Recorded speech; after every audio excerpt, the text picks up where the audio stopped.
بسم اللہ الرحمن الرحیم۔ السلام علیکم ورحمۃ اللہ وبرکاتہ۔ العصر ٹی وی میں خوش آمدید۔ عرب حکومتیں اور سرداریاں۔ اسلام سے پہلے عرب کے جو حالات تھے ان پر گفتگو کرتے ہوئے مناسب معلوم ہوتا ہے کہ وہاں کی حکومتوں، سرداریوں اور مذاہب و ادیان کا بھی ایک مختصر سا خاکہ پیش کر دیا جائے تاکہ ظہور اسلام کے وقت جو پوزیشن تھی وہ بآسانی سمجھ میں آ سکے۔ جس وقت جزیرۃ العرب پر خورشید عالم کی تابناک شعاعیں زوپگن ہوئے، وہاں دو قسم کے حکمران تھے۔ ایک تاج پوش بادشاہ جو در حقیقت مکمل طور پر آزاد و خود مختار نہ تھے، اور دوسرے قبائلی سردار جنہیں اختیارات و امتیازات کے اعتبار سے وہی حیثیت حاصل تھی جو تاج پوش بادشاہوں کی تھی، لیکن ان کی اکثریت کو ایک مزید امتیاز یہ بھی تھا کہ وہ پورے طور پر آزاد اور خود مختار تھے۔ تاج پوش حکمران یہ تھے: شاہان یمن، شاہان آل غسان، شام اور شاہان حیرہ۔ بقیہ عرب حکمران تاج پوش نہ تھے۔ یمن کی بادشاہی۔ عرب عاربہ میں سے جو قدیم ترین یمنی قوم معلوم ہو سکی وہ قوم سبا ہے۔ عراق سے جو کتبات برآمد ہوئے تھے ان میں 2500 سال قبل مسیح اس قوم کا ذکر ملتا ہے، لیکن اس کے عروج کا زمانہ 11 صدی قبل مسیح سے شروع ہوتا ہے۔ اس کی تاریخ کے اہم ادوار یہ ہیں: نمبر 1، 650 قبل مسیح سے پہلے کا دور۔ اس دور میں شاہان سبا کا لقب مکرب سبا تھا۔ ان کا یہ پایہ تخت سرواح تھا جس کے کھنڈرات آج بھی معارب کے مغرب میں ایک دن کی راہ پر پائے جاتے ہیں اور خریبہ کے نام سے مشہور ہیں۔ اسی دور میں معارب کے مشہور بند کی بنیاد رکھی گئی جس میں یمن کی تاریخ میں بڑی اہمیت حاصل ہے۔ کہا جاتا ہے کہ اس دور میں سلطنت سبا کو اس قدر عروج حاصل ہوا کہ انہوں نے عرب کے اندر اور عرب سے باہر جگہ جگہ نوآبادیاں قائم کر لی تھی۔ نمبر 2، 650 قبل مسیح سے 115 قبل مسیح تک کا دور۔ اس دور میں سبا کے بادشاہوں نے مکرب کا لفظ چھوڑ ملک بادشاہ کا لقب اختیار کر لیا اور سرواح کے بجائے معارب کو اپنا دارالسلطنت بنایا۔ اس شہر کے کھنڈرات آج بھی صنعاء کے 60 میل مشرق میں پائے جاتے ہیں۔ نمبر 3، 115 قبل مسیح سے 300 تک کا دور۔ اس دور میں سبا کی مملکت پر قبیلے حمیر کو غلبہ حاصل رہا اور اس نے معارب کے بجائے ریدان کو اپنا پایہ تخت بنایا۔ پھر ریدان کا نام زپار پڑ گیا جس کے کھنڈرات آج بھی شہر یریم کے قریب ایک مدور پہاڑ پر پائے جاتے ہیں۔ یہی دور ہے جس میں قوم سبا کا زوال شروع ہوا۔ پہلے نبطیوں نے شمالی حجاز پر اپنا اقتدار قائم کر کے سبا کو ان کی نوآبادیوں سے نکال باہر کیا۔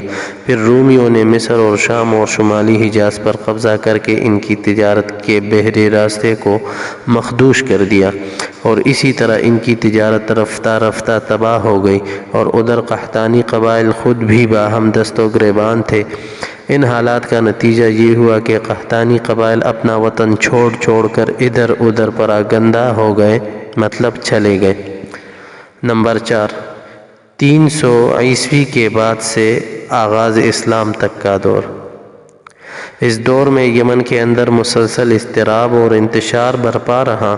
انقلابات آئے، خانہ جنگیاں ہوئی اور بیرونی قوموں کو مداخلت کے مواقع ہاتھ آئے، حتیٰ کہ ایک وقت ایسا بھی آیا کہ یمن کی آزادی سلب ہو گئی۔ چنانچہ یہی دور ہے جس میں رومیوں نے عدن پر فوجی تسلط قائم کیا اور ان کی مدد سے حبشیوں نے حمیر اور ہمدان کے باہمی کشائش کا فائدہ اٹھاتے ہوئے 340 میں پہلی بار یمن پر قبضہ کیا اور 378 تک برقرار رہا۔ اس کے بعد یمن کی آزادی تو بحال ہو گئی مگر معارب کے مشہور بند میں حالات خراب ہوئے، یہاں تک کہ بالآخر 450 یا 451 میں بند ٹوٹ گیا اور عظیم سیلاب آیا جس کا ذکر قرآن مجید سورہ سبا میں سیل العرم کے نام سے کیا گیا ہے۔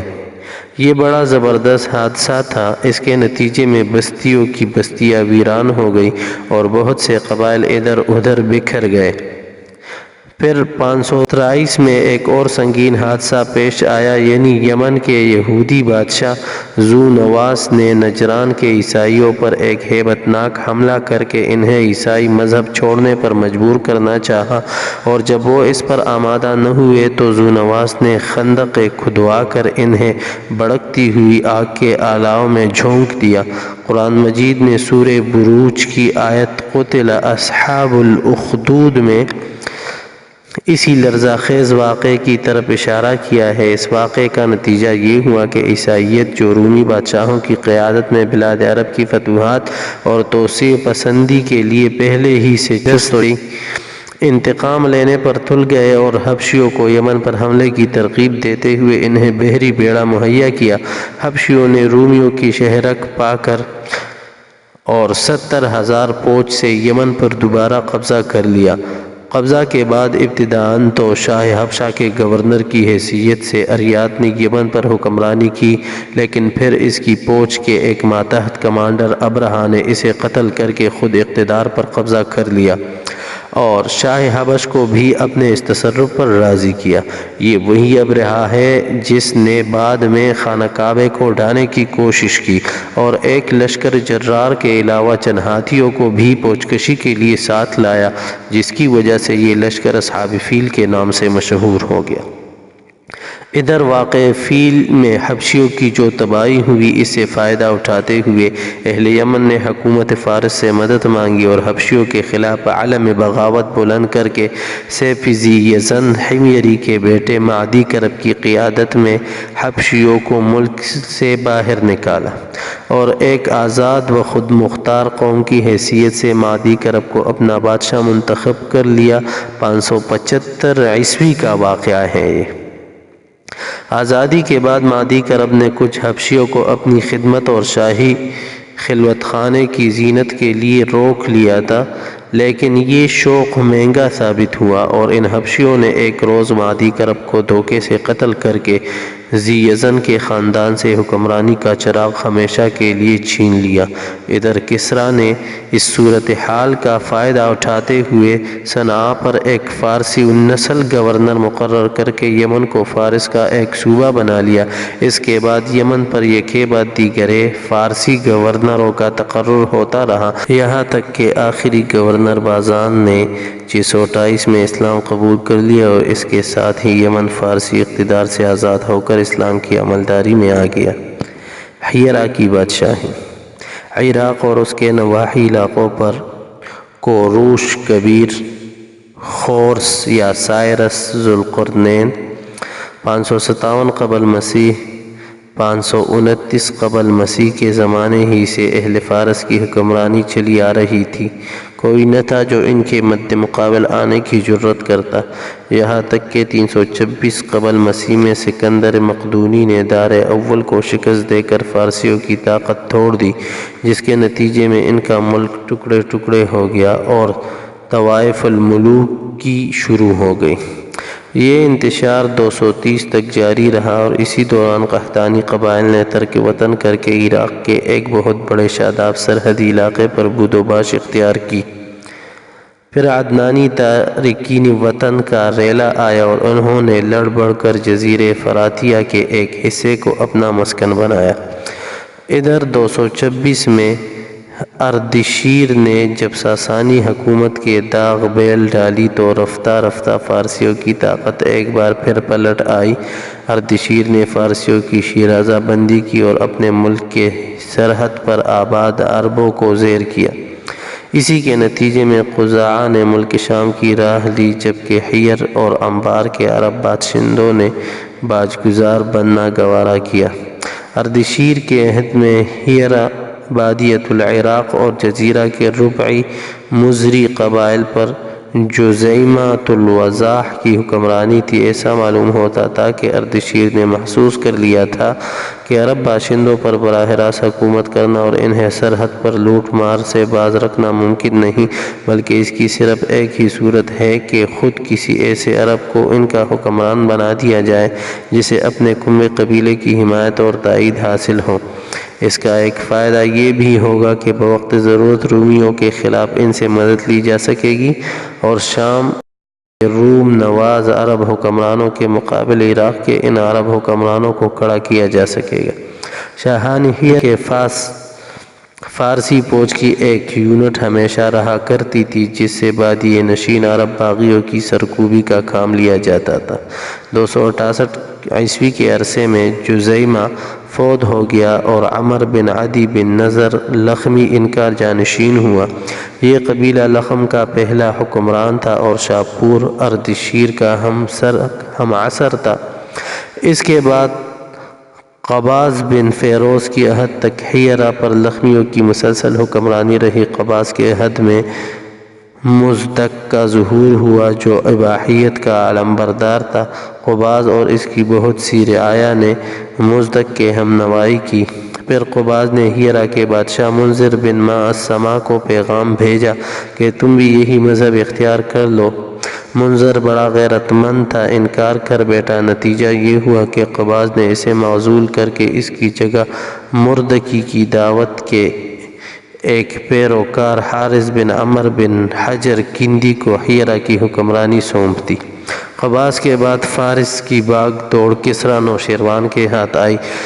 اسے اس مذہب سے سخت نفرت تھی۔ اس نے مردک اور اس کے ہم نواؤں کی ایک بڑی تعداد کو قتل کر دیا۔ منذر کو دوبارہ حیرہ کا حکمران بنا دیا اور حارث بن عمر کو اپنے ہاں بلا بھیجا، لیکن وہ بنو کلب کے علاقے میں بھاگ گیا اور وہی اپنی زندگی گزار دی۔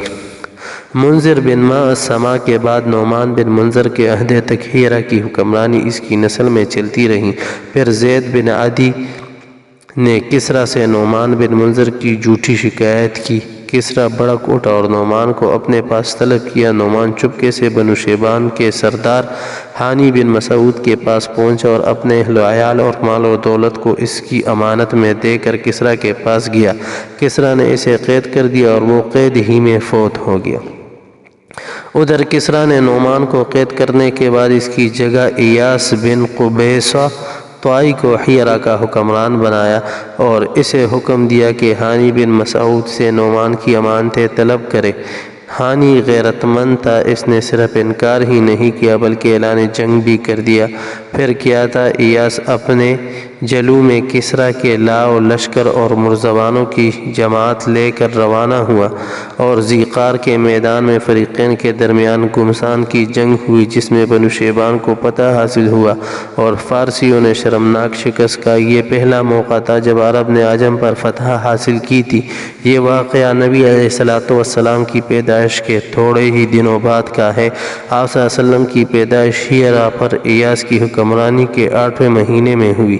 ایاس کے بعد کسریٰ نے حیرہ پر ایک پارسی حاکم مقرر کیا، لیکن 632 میں لخمیوں کا اقتدار پھر بحال ہو گیا اور منذر بن مغرور نامی ایک قبیلے کے ایک شخص نے باغ دوڑ سنبھالی، مگر ابھی اس کو برسر اقتدار آئے صرف 8 ماہ ہوئے تھے کہ حضرت خالد بن ولید رضی اللہ عنہ اسلام کا سیل رواں لے کر حیرہ میں داخل ہو گیا۔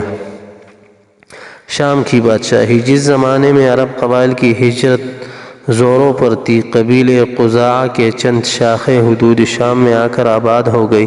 ان کا تعلق بنو سلیم بن حلوان سے تھا اور انہی میں ایک شاخ بنو زجعم بن سلیم تھی جسے زجاعمہ کے نام سے شہرت حاصل ہوئی۔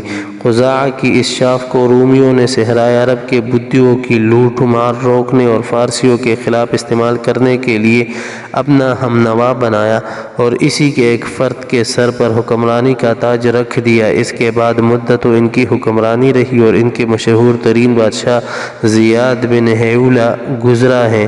اندازہ کیا گیا ہے کہ زجاعمہ کا دور حکومت پوری دوسری صدی عیسوی پر محیط رہا۔ اس کے بعد اس دیار میں آل غسان کی آمد ہوئی اور زجاعمہ کی حکمرانی جاتی رہی۔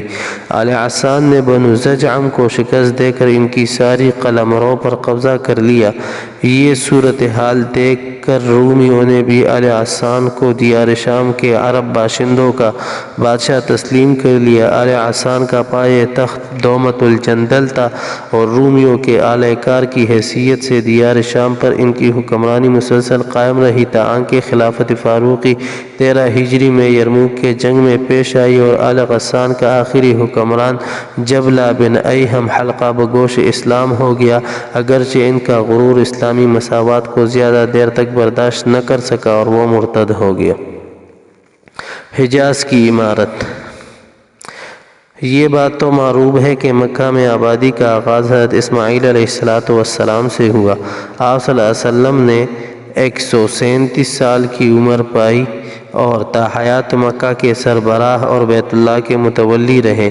آپ کے بعد آپ صلی اللہ علیہ وسلم کے 2 صاحبزادگان نابد بن قیدار یا قیدار بن نابد یکے بعد دیگرے مکہ کے والی ہوئے۔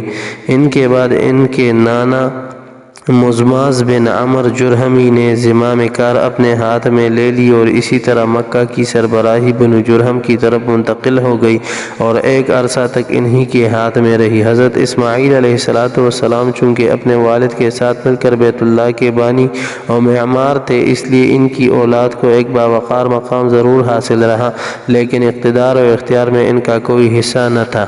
پھر دن پر دن اور سال پر سال گزرتے گئے، لیکن حضرت اسماعیل علیہ السلام کی اولاد گوشِ گمنامی سے نہ نکل سکی، یہاں تک کہ بخت نصر کے ظہور سے کچھ پہلے بنو جرہم کی طاقت کمزور پڑ گئی اور مکہ کے افق پر عدنان کا سیاسی ستارہ جگمگانا شروع ہوا۔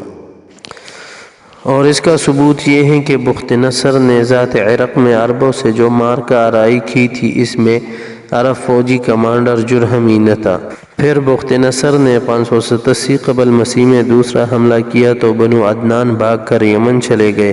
اس وقت بنو اسرائیل کے نبی حضرت یرمیاہ تھے، وہ عدنان کے بیٹے معد کو اپنے ساتھ ملک شام لے گئے، اور جب بخت نصر کا زور ختم ہوا اور معد مکہ آئے تو انہیں مکہ میں قبیلے جرہم کا صرف ایک شخص جرشم بن جلحمہ ملا۔ معد نے اس کی لڑکی معانہ سے شادی کی اور اس کے بطن سے نزار پیدا ہوئے۔ اس کے بعد مکہ میں جرہم کی حالت خراب ہو گئی، انہیں تنگ دستی نے آ گھیرا۔ نتیجہ یہ ہوا کہ انہوں نے زائرین بیت اللہ پر زیادتیاں شروع کر دی اور خانقاہ کا مال کھانے سے بھی دریا نہ کیا۔ ادھر بنو عدنان اندر ہی اندر ان کی حرکتوں کو دیکھتے رہے، اس لیے جب بنو خزاعہ نے مرہ زہران پر پڑاؤ کیا اور دیکھا کہ بنو عدنان بنو جرہم سے نفرت کرتے ہیں تو ان کا فائدہ اٹھاتے ہوئے ایک عدنانی قبیلے بنو بکر بن عبد مناف بن کنانہ کو ساتھ لے کر بنو جرہم کے خلاف جنگ چھڑا دی اور انہیں مکہ سے نکال کر اقتدار پر خود قبضہ کر لیا۔ یہ واقعہ 2 صدی عیسوی کے وسط کا ہے۔ بنو جرہم نے مکہ چھوڑتے وقت زمزم کا کنواں پھاڑ دیا اور اس میں کئی تاریخی چیزیں دفن کر کے ان کے نشانات بھی مٹا دیے۔ محمد بن اسحاق کا بیان ہے کہ عمر بن حارث بن مزماز جرہمی نے خانہ کعبہ کے دونوں ہرن اور ان کے کونوں میں لگا ہوا پتھر حجر اسود نکال کر زمزم کے کنویں میں دفن کر دیا اور اپنے قبیلہ بنو جرہم کو ساتھ لے کر یمن چلا گیا۔ بنو جرہم کو مکہ سے جلاوطنی اور وہاں کی حکومت سے محروم ہونے کا بڑا درد تھا، چنانچہ عمر مذکور نے اسی سلسلے میں یہ اشعار کہے۔ حضرت اسماعیل علیہ السلام کا زمانہ تقریباً 2000 برس قبل مسیح ہے۔ اس حساب سے مکہ میں قبیلے جرہم کا وجود کوئی 2100 برس تک رہا اور ان کی حکمرانی لگ بھگ 2000 برس تک رہی۔ بنو خزاعہ نے مکہ پر قبضہ کرنے کے بعد بنو بکر کو شامل کیے بغیر تنہا اپنی حکمرانی قائم کی، البتہ 3 اہم اور امتیازی مناصب ایسے تھے جو مزری قبائل کے حصے میں آئے۔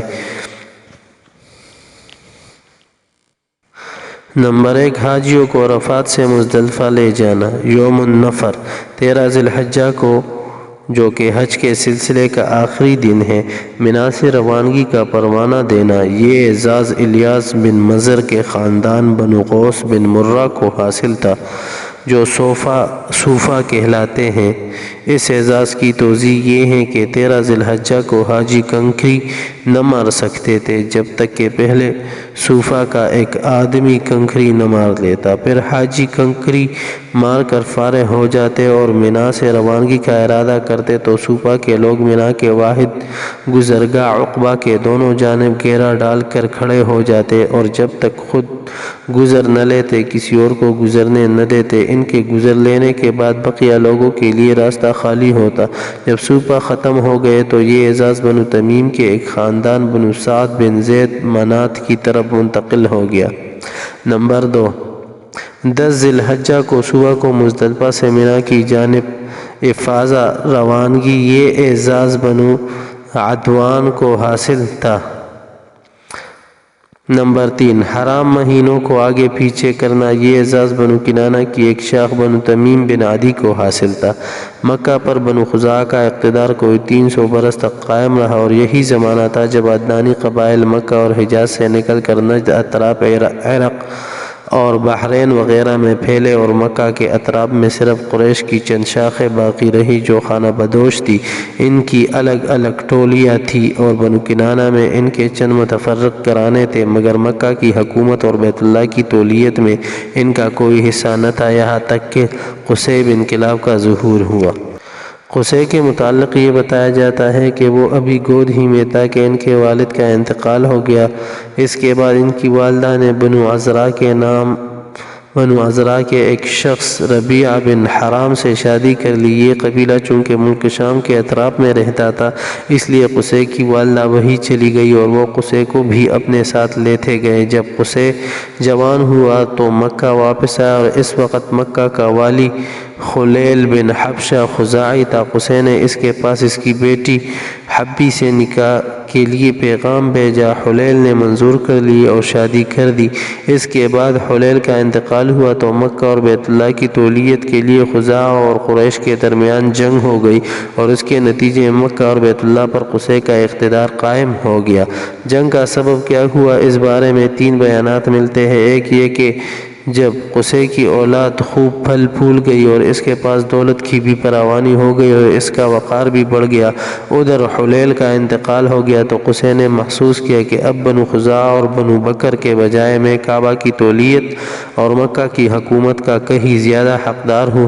اسے یہ احساس بھی تھا کہ قریش خالص اسماعیلی عرب ہے اور بقیہ آل اسماعیل کے سردار بھی ہیں، لہذا سربراہی کے مستحق وہی ہے۔ چنانچہ انہوں نے قریش اور بنو خزاعہ کے کچھ لوگوں سے گفتگو کی کیونکہ نہ خزاعہ اور نہ بنو بکر کو مکہ سے نکال باہر کیا جائے۔ ان لوگوں نے اس کی رائے سے اتفاق کی۔ دوسرا بیان یہ ہے کہ خزاعہ کے بقول خود خلیل نے قصے کو وصیت کی تھی کہ وہ کعبہ کی نگہداشت کرے گا اور مکہ کی باغ دوڑ سنبھالے گا۔ تیسرا بیان یہ ہے کہ خلیل نے اپنی بیٹی حبی کو بیت اللہ کی تولیت سونپی تھی اور ابو غبشان خزاعی کو اس کا وکیل بنایا تھا۔ چنانچہ حبی کے نائب کی حیثیت سے وہی خانہ کعبہ کا کلید بردار تھا۔ جب حلیل کا انتقال ہو گیا تو قصے نے ابو غبشان سے ایک مشک شراب کے بدلے کعبہ کی تولیت خرید لی، لیکن خزاعہ نے یہ خرید و فروخت منظور نہ کی اور قصے کو بیت اللہ سے روکنا چاہا۔ اس پر قصے نے بنو خزاعہ کو مکہ سے نکالنے کے لیے قریش اور بنو کنانہ کو جمع کیا اور وہ قصے کی آواز پر لبیک کہتے ہوئے جمع ہو گئے۔ بہرحال وجہ جو بھی ہو، واقعات کا سلسلہ اسی طرح ہے کہ حلیل کا انتقال ہو گیا، صوبہ نے وہی کرنا چاہا جو ہمیشہ کرتے آئے تھے، تو قصے نے قریش اور کنانہ کے لوگوں کو ہمراہ لیا اور عقبہ کے نزدیک جہاں وہ جمع تھے ان سے آ کر کہا کہ تم سے زیادہ ہم اس اعزاز کے حقدار ہیں۔ اس پر صوبہ نے لڑائی چھیڑ دی مگر قصے نے انہیں مغلوب کر کے ان کا اعزاز چھین لیا۔ یہی موقع تھا جب خزاعہ اور بنو بکر نے قصے سے دامن کشی اختیار کر لی۔ اس پر قصے نے انہیں بھی للکارا اور پھر کیا تھا، فریقین میں سخت جنگ چھڑ گئی اور طرفین کے بہت سے آدمی مارے گئے۔ اس کے بعد صلح کی آواز بلند ہوئی اور بنو بکر کے ایک شخص یعمر بن عوف کو حکم بنایا گیا۔ یعمر نے فیصلہ کیا کہ خزاعہ کے بجائے قصے خانہ کعبہ کی تولیت اور مکہ کے اقتدار کا زیادہ حقدار ہے۔ نیز قصے نے جتنا خون بہایا ہے صبر آئے۔ البتہ خزاع اور بنو بکر نے جن لوگوں کو قتل کیا ان کی دیت ادا کرے اور خانقاہ کو بلا روک ٹوک قصے کے حوالے کر دے۔ اسی فیصلے کی وجہ سے یعمر کا لقب شداخ پڑ گیا۔ شداخ کے معنی ہے پاؤں تلے روندنے والا۔ اس فیصلے کے نتیجے میں قصے اور قریش کو مکہ پر مکمل نفوذ اور سیادت حاصل ہو گئی اور قصے بیت اللہ کا دینی سربراہ بن گیا، جس کی زیارت کے لیے عرب کے گوشے گوشے سے آنے والوں کا ہجوم رہتا تھا۔ مکہ پر قصے کا تسلط کا یہ واقعہ 5ویں صدی عیسوی کے وسط 440 عیسوی کا ہے۔